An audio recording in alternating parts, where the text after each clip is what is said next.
Hello, I'm Derek, and welcome back to Coach's Corner. Coach's Corner is a podcast designed for professional coaches looking to develop themselves in the fitness industry and improve their one-to-one coaching business. In this month's episode, we're going to look into some of the key factors which I believe make a PT, and that is resilience, a work hard mentality, and the ability to focus. I hope you enjoy this episode. So the way I work with my podcast, I break things into 3 topics, and then I dive in each topic, and then I sum up at the end. So topic 1 is going to be resilience. Then we're going to look at work hard mentality, and then we're going to look at the ability to focus. So resilience. What is resilience at work? Resilience is the ability to bounce back.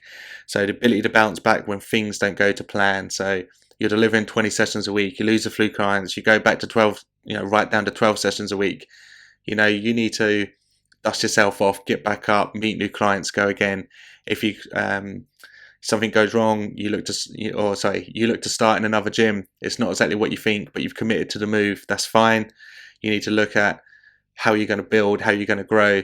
If you keep getting no's when you walk around doing floor walking, if you can't seem to book in consultations, if you can't seem to sell, the resilience to kind of relook at your processes, believe in your product, go again, book in another consultation and work on your product. That's a mental toughness that you can't teach. You need to just develop that.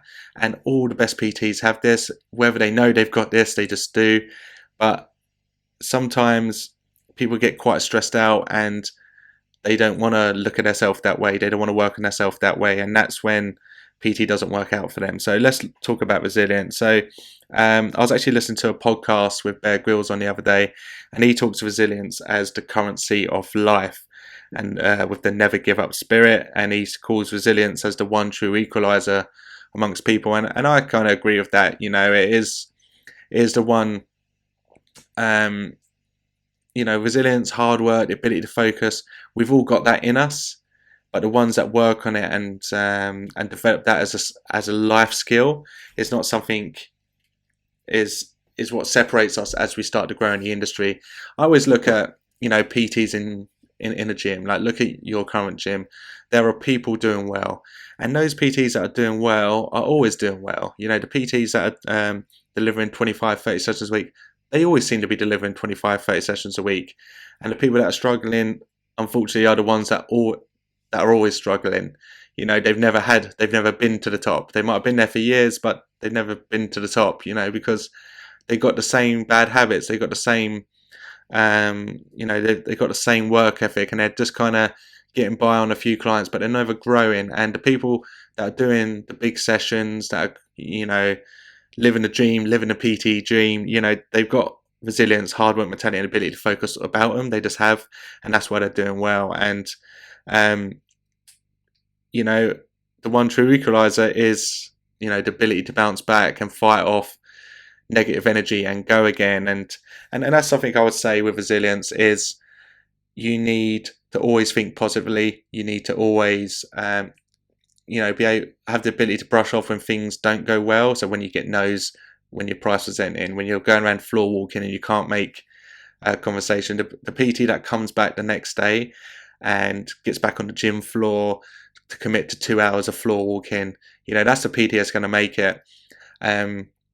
We changed, talking about Gymbox, we changed our model to make it, we don't control the PT's diary whatsoever. So in some self-employed gyms, you might have to do hours in exchange for floor shift. We don't ask for any of that anymore. So it's just a model we put in. The PTs that join our club, and this is not a pun for Gymbox. This is a plug for Gymbox. This is just me saying how it works. So we let the PTs run their own diary, and when you let PTs run their own diary, to run their own business, you get to see what type of business they're going to run.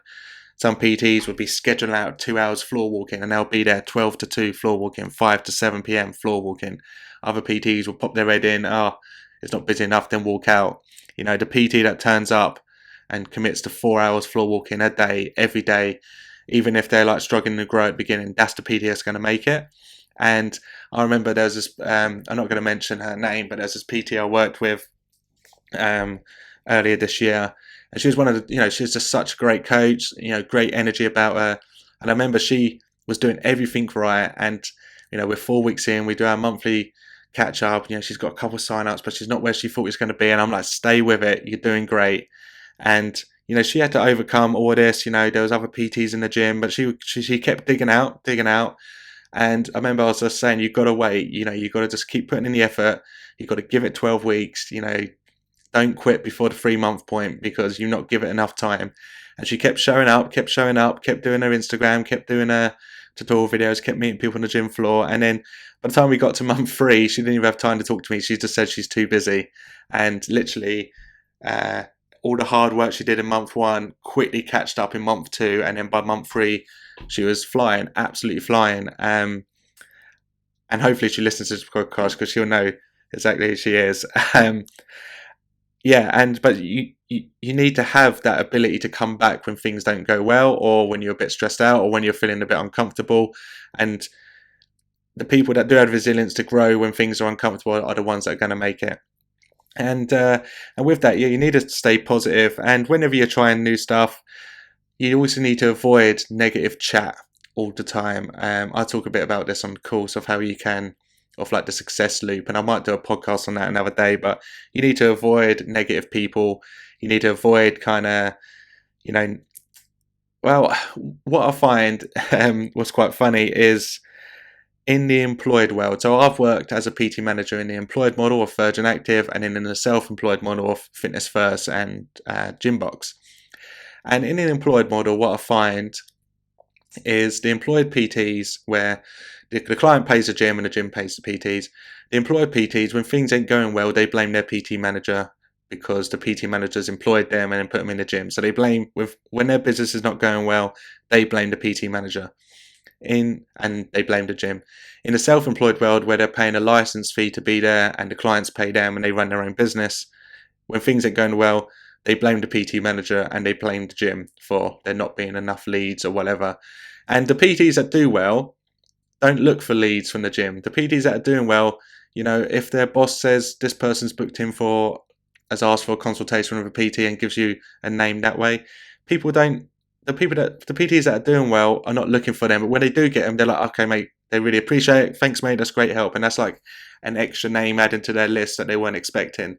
The PTs that do well do it by themselves. And whether you're employed or self-employed, you've got to have the people that take the responsibility on themselves, the people that do take full responsibility of everything they're doing and don't blame other people, only stay positive. They're the ones that are going to make it. But the PTs are like, there's not enough leads coming from the lead system, or the new joiner system, whatever you have in the gym. The ones that blame the gym and don't blame themselves are the ones that are not going to make it. The PTs that do well do their own thing. They're growing themselves. They're running their own business. And if you're employed or self-employed, you're running your own business. The difference is how you get paid. And with that, and with the PTs that are doing that not doing well, I used to hate staff. Not changing rooms, what they call staff communal rooms, because sometimes when people get together, there can be negative chat, and I don't know if you've ever been around that. Like, negative people or negative chat can easily happen. It's hard to stay positive, right?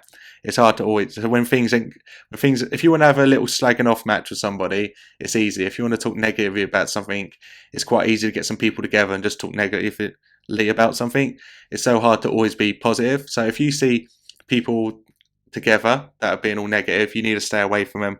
Negative people, naysayers, dream stealers, all these type of people you want to stay away from, and just focus on positive people and positive energy. So sometimes, as part of your resilience to bounce back, hang around with positive people, because the people you hang around with, your environment dictates, as a saying I heard before, environment dictates performance, and it really does. If you're around people that are trying to make themselves better, positive energy like me, that wears off in you and you get like a second wind. If you're around negative people and negative energy, you naturally will come down. Like a resilience part of your job, you need to have the ability to bounce back when things don't go to plan. And it's that never give up spirit. So the PT that comes back the next day and keeps committing to the job, they're the ones that are going to make it. So topic 2, that leads on quite nicely to the work hard mentality. So, if you start off in a new gym, if you, if you're in your current gym, you just lost. I always find when you lose clients, you lose loads at the same time. So you might have someone that does 3 a week. When someone joins you and they do 3 a week, that's like life changing to your business. Oh yeah, she just took me from 17 sessions to 20 sessions a week. Bang. But when they leave, then you have a big dent in your business. And I always find it always happens to every PT when you lose like somebody like that. You might lose a 3 a week, a 2 a week, and a 1 a week, all in the same day for some reason. And now you're down. You've gone from doing 22 sessions a week down to like 13, and then you're like pretty stressed out. But if you're someone like that right now, or you just moved to a new gym to start again, or you're just in the industry, the workout mentality I always say is that, if you put 100% effort in all the time, I'm sure you're going to be all right. If you literally commit to the role, if you do the best possible job you can do, I'm pretty sure you're going to be all right. If you put 100% effort into everything you do, you're going to be all right. You'll be very unlucky not to make it. So, if you're committing to like a 12, if you're starting, well, the way I like to look at things actually is you got to make sure you also set yourself realistic expectations. And for me, that I always find a 12-week mark is the mark for everything. So if we talk about fitness first, not fitness first as in fitness, if you're working with a client, you're not trying to get them strong by the end of the week. Brand new client, I want to get strong. Well, you're not going to get strong by the end of the week. Let's get strong at the end of 12 weeks, and then let's make a plan for that. So let's put that into something we can track. So, okay, you can back squat 100 kilos for your 3 rep max right now. Okay, so, and you want to set yourself a goal at the end of week 12 going up to 110 kilos for 3 rep max. Okay, so if we put that at week 12, so we do a test week on week 1, a test week on week 12. At week 12, I guarantee you'll be doing, you would improve your squat by 10 kilos. That's a goal that you can measure, you can track, and it's achievable. So you're saying to the client, let's not try to get fit let's not try to do 110 by Friday.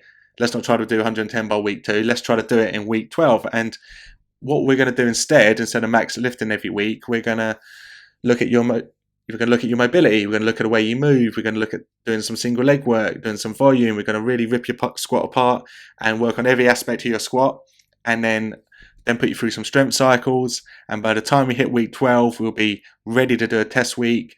We'll get you 110 ticked, and then that means you started here, you're now here. You've got a line, you've got a graph of progression.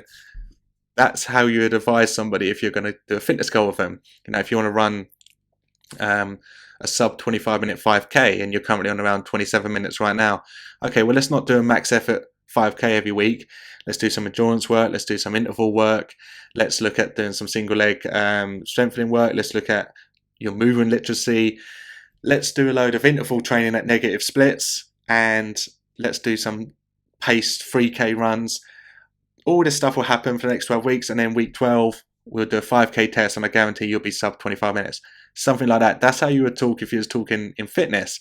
In work, I'll say it's the same thing. I get it all the time. Of course I do, because I run courses for Gymbox, so I get, on the first week of every month, I get a new intake in, and everyone has the expectations by the end of week 1, they're going to be doing 20 sessions a week. It's like, no, set yourself the expectations of you'll be doing 20 sessions a week at the end of week 12.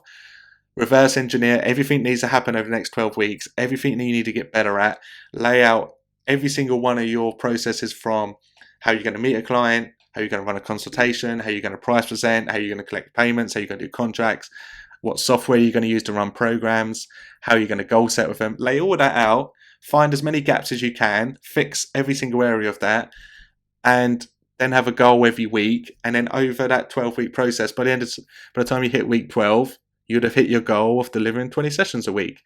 So I think if you set yourself, you've got to go into work hard mentality with realistic expectations. And if you do that and commit 100% effort every time you go in, then you would have a business by the end of it. And I think when you approach things like that, you don't get too stressed out. You don't just go in, oh, yeah, I made a sale, but I'm not delivering 20 sessions yet. I've only got 5 clients.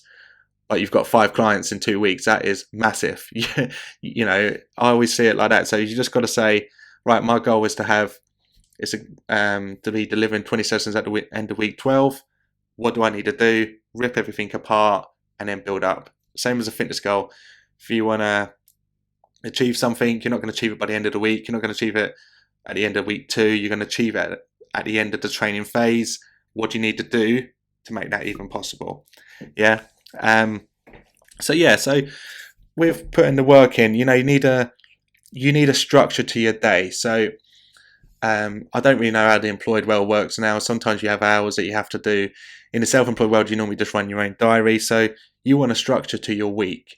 And when, I like to talk about floor walking a lot, because when I when I set people down for interviews for like Gymbox and stuff, people always come in talking about the outreach to the local area. They always talk about things they're going to do on Instagram, which is great, and you should be looking at that. You should be looking to always go big. I'm also really keen about hearing the people that are going to do the floor walking and meet people in the gym they're paying to be in. And I always think the mastering floor walking is the key to making it as a PT. Once you have the ability to do that, and if that's something you get really stressed out about, that needs to change, because you need to master that. And by floor walking, it's not some sleazy sales technique thing. It's just you're walking around the gym, giving advice to people, talking to them about their training, and then from them booking them in for like maybe a program review to give them more advice on their training. So floor walking, once you get over the fear of it, of going up and chatting to people that are in your gym, once you mastered that, you can then move to any gym in the world and rebuild your business. It's a skill you just have to master. And the type of people that I can imagine listen to my podcast, watch my YouTube, and are following me right now are people that probably struggle with floor walking. But I always look at floor walking, and I did an episode with Adam back in July. Find that episode somewhere in the podcast, because that is a great episode. But the way I always look at floor walking is you're there to help everybody, but you're only looking to train about 12 people. If you have 12 clients on your books, just doing one-to-one PT, never mind online programming and stuff, but if you just have 12 one-to-one clients, you're probably doing 22 sessions a week. So you need to find 12 people that like you and you like them, and you feel you can work well together. So when you walk around the gym, you're there to help everybody, give advice, make sure everybody's training safe, give a few tips here and there. And then you're looking for 12 people that you connect really well with to train. And if you see floor walking like that, that's, you're not there to train every man and their dog. I don't want to train everybody. There's people that I'm not a good fit for as a PT. So there's no point me even training them or even having that conversation to train with. But I can still give them some advice. I can still ask them about their training. I can still be a club man and a club personality. And then I'm looking for 12 people that we connect well with, that I can help them get to where they want to go. And then those 12 will be my clients. So if you see floor walking like that, then all of a sudden for me, it takes the stress out of it. And that's the best approach.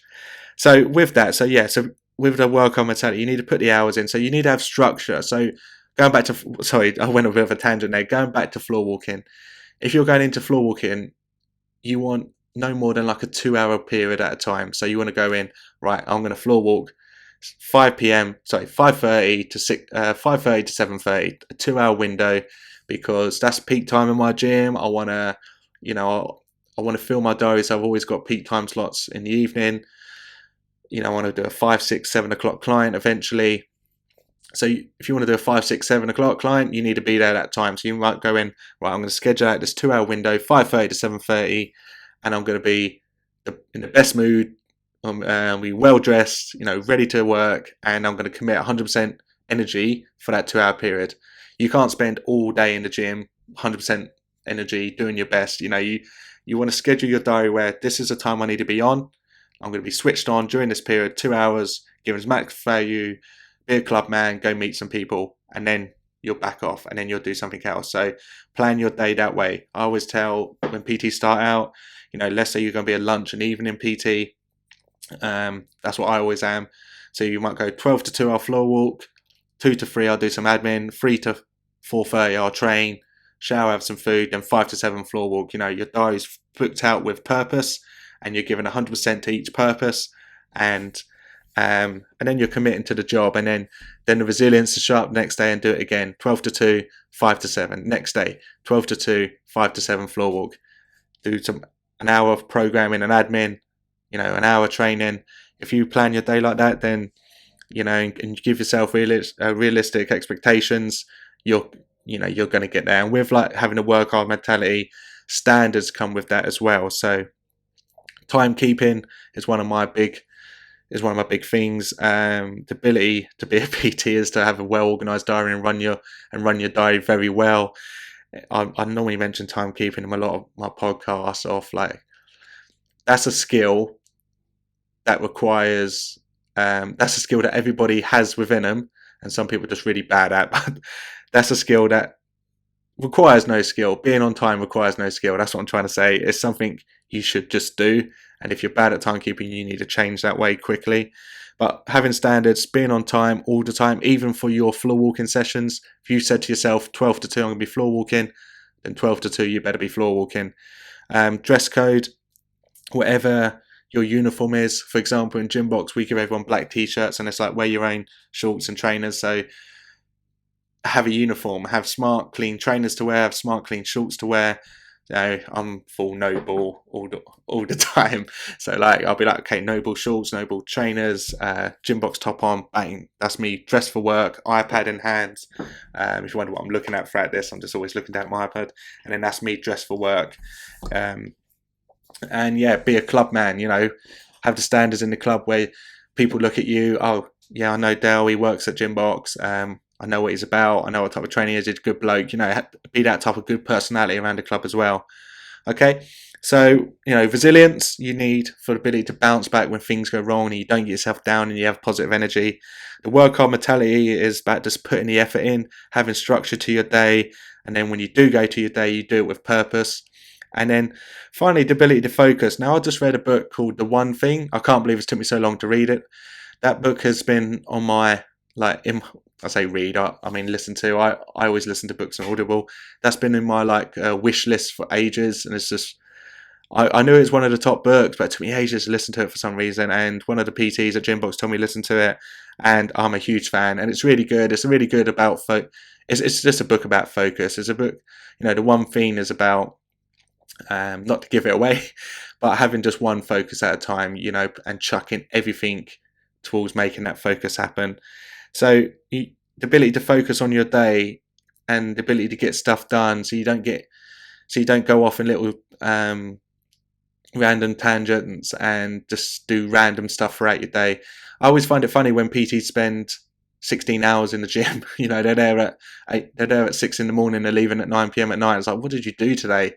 That is a long day. Unless you're doing 8 sessions, what have you been doing that day? So when I teach on my courses, I always talk about the importance of diary management. You should have time where you do pure admin, pure programming, nutrition stuff, reach out, sales, follow-ups. And then you have time where you do floor walking, which is about meeting people, giving value. Then you have time when you train. Then you have time when you do a little bit more admin. Then time when you train again. Time when you then floor walk again. If you have real structure in your day and real purpose, and then what is the one thing I need to do today that's going to get me where I want to go. So I have a whiteboard here in Coach's Corner, which is the corner of my bedroom / my little film studio. I kind of just have, I have a color code system, but I have one big thing that I need to do today, and everything else can wait apart from that thing that's on my list. And for example, today is film this podcast. Where I want to go in the future, I'm only going to get there if I do stuff like this. So there has to be a time. There has to be sacrifices, what have to be binned instead, and put to the side. But this is the one thing I have to do today to get it done, to get it out there. And then this is me ticking my box of always going in the right direction of where I want to go. So that's just me staying focused. And then with my clients, there's times where everything stops until this program's done. I've promised this guy the world. He's just signed up for a new 12-week block. We've done goal setting together. I need to write this program. Everything else goes away. My phone gets launched across the room. I've got my headphones in and I just literally focus on programming because it's important I get that done. For me to grow as a PT, I have to be delivering my product. And that part of that product is a program. I need to write that program and make sure it's done at a good standard. So everything goes. The one thing I need to do today is this program to the best of my ability for this client to get me where I want to be. So read that book because that will sharpen you up. And in March, just looking at my other to-do list. So my other whiteboard is podcast ideas. In March, I'm doing a personal development podcast. I'm bringing another trainer on, and we're going to talk about best podcasts to listen to, best books, best YouTube channels to watch. So yeah, but throughout February, try to listen to this and let me know your thoughts if you do listen to it, and how you find it.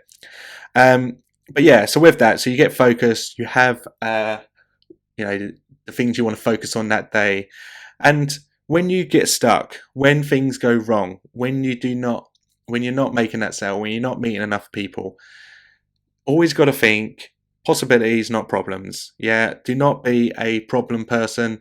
This is a problem. This is the issue. This is this. Don't be self-stacking problems on top of each other. Think about what you can do and where you can go.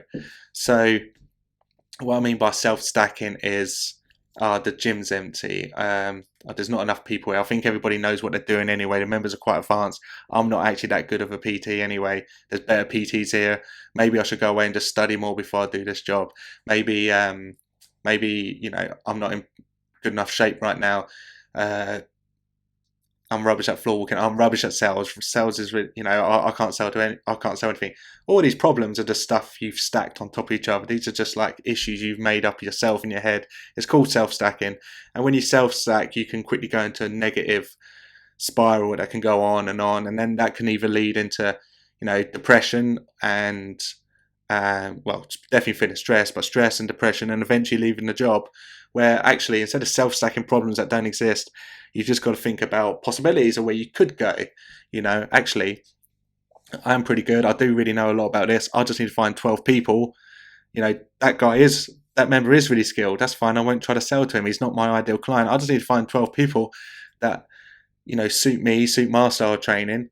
And then I'll be able to grow. Actually, sales joined 150 new members last month, which is, most gyms, especially in London, join a minimum of 100 new people every month, and you only need 12 people. So there's, positive is actually, there is enough members. 100 people joined that month. I just need to find these new 100 faces.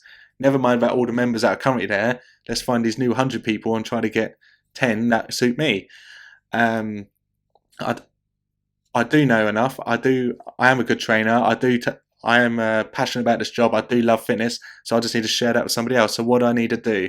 And then just look at possibilities. And then once you've look at what you need to change to then grow. So that could be, let's just get a bit of help with floor walking, because that is one area I'm a bit stuck on. So go reach out to people like me, reach out to your own PT managers, PTs in your club, other PTs from other clubs, and get advice. Because once you cross that hurdle, then you can grow. So don't let problems stack on top of each other. Always look for solutions. Never go to managers with problems. I hate it. I used to, my type of manager job is different now. My job is, I've got a great job at Gymbox because I just educate, and I deal with PTs as their first start, and I teach them business, and then we work together like that. I don't deal with in-house stuff anymore, as in club only stuff. But I remember being a manager at Virgin, manager at Fitness First, and even when I was manager at Cannon Street, there's sometimes PTs come to you with problems, and you're like, what are you coming to me as this problem for, when you can easily find a solution yourself? I always think, if you're going to come say, this is my issue, but this is what I could do about it, what do you think? When you reach out for help, don't just kind of have a go at managers. Always come to them with solutions. That's just a better way to be. And possibilities, not problems, is what I'm trying to say. Okay. And with the ability to focus, schedule out your day like we just talked about, and have a time to focus on each task. Don't burden yourself down with jobs. I'm a big fan of a to-do list. I'm a big fan of being organised and writing a well-structured to-do list. I break things down into to do this week, to do today, and to do. Everything goes. If someone says it to me, it just goes on my to-do somewhere, and that's a never-ending growing list. And I'll just brain dump. As soon as something goes in my head, I'll put it on there, just so it's out of my head, it's on paper somewhere. Then I put things into priority order. I tend to do that every Sunday. These are the things I need to do this week. And then I'll just do one thing a day. Maybe, one big thing, and then I might have to chip away at a couple little things. But I have we don't have that much spare time in the day. So I might be like, I'm going to schedule out 9:30 to 11:30 admin time. And then at 11:30, I'm going to leave my house, go to the gym. and start floor walking at 12, for example. So I'd have like a scheduled period of pure focus to work towards my to-do list, and then I'm always chipping away at things that need to be done. But everything goes to do, then I have to do this week, and then I'll have to do today. And that's just like how I like to keep organised. Okay, right, so I'll kind of sum up there. Part of me thought this podcast would be 15 minutes and it's already kind of 31. So the three kind of big areas I feel you need to work on to make it in our industry is, be a bit tough, have the resilience to bounce back when things don't go to plan, have that work hard mentality that you're going to give 100% effort to every task you do, and have the ability to focus. Don't just waste your day away. When it comes to your working week, you're doing a 40-hour week like a normal person's job, but you're managing this time. So when you're managing your own time, I'm going to do this work in this time to the best of my ability, and then that's always getting me towards where I want to go. I'm always working in the right direction. And if you do that, if you put in that amount of effort, you'll be all right. I guarantee it. Okay, so stay positive, work hard, and enjoy the process, because this is the best job in the world.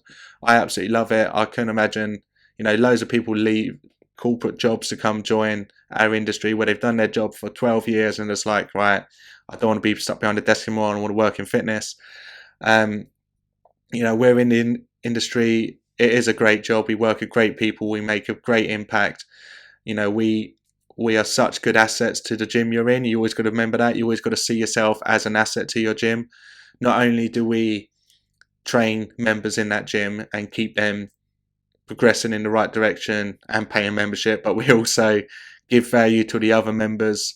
We keep the gyms safe. We keep the gyms, we keep members developing. We create great energy, and there's nothing better than when you walk into a gym, there's PTs everywhere training all their clients. It just looks great. You are big assets to your gym. You always got to remember that. And yeah, enjoy it. I always find sometimes I talk about new people a lot because I train a lot of new people. I train a lot of people that are always starting out in a new gym because I run recruitment days. And when they join, I look after people in month one. And I do that for Gymbox and privately through my own courses. So I always talk about new people. And what I mean by new people, I mean starting in a new place.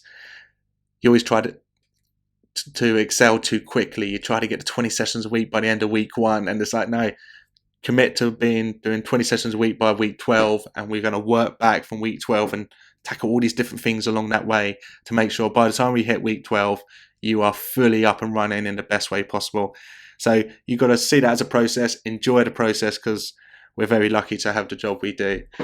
So one little plug, I've got, as I said, just mentioned, I do run private courses. So I have my teaching for Gymbox, but alongside that, I have my own mentoring process, and I basically become a PT manager for people that don't have PT managers. I have a 12-week mentoring process where I guarantee to get you clients. That's called Coach's Corner Business Coaching for PTs. The links will be everywhere around this podcast and just on my page. But the next intake, I only have one intake a month, and that's on Friday, 11th of February. General sale is now live and tickets are on sale and there's spaces available. And the way my courses work, it's a in-person workshop in Covent Garden on Friday, 11th of February. There's then an online portal where you can then watch all the course in different bite-sized chunks, so you can go through it again in your own time, because sometimes when you go to an all-day course, your brain's fried at the end of it, so you can go back and watch modules in your own time. And then finally, there's an accountability section where we have a Facebook group where we ask questions, plus I do one-to-ones via Zoom to answer your questions as you go. And like I say, it's a process where you're guaranteed to get clients, and if you don't get clients by the end of it, I'll give you your money back, because I'm more than confident that you will grow. Anyways, so if you're interested in that, see the links, and yeah, hopefully I can see a couple of you on the February intake. Well, thanks for listening. If you're watching this on YouTube, make sure you actually subscribe to my channel. It's so hard to get subscribers on YouTube, so please subscribe and like the video. If you're listening on Spotify, then follow the channel and share it with your friends. Right, if you've got any questions, guys, always feel free to drop me a message on Instagram or drop me a message via email, and I'll get back to you. And yeah, thanks for listening. I hope you have a great February, and I'll see you in March, where we're going to do personal development. A podcast on personal development, which I'm really looking forward to. Right, thanks for listening, guys. Bye-bye.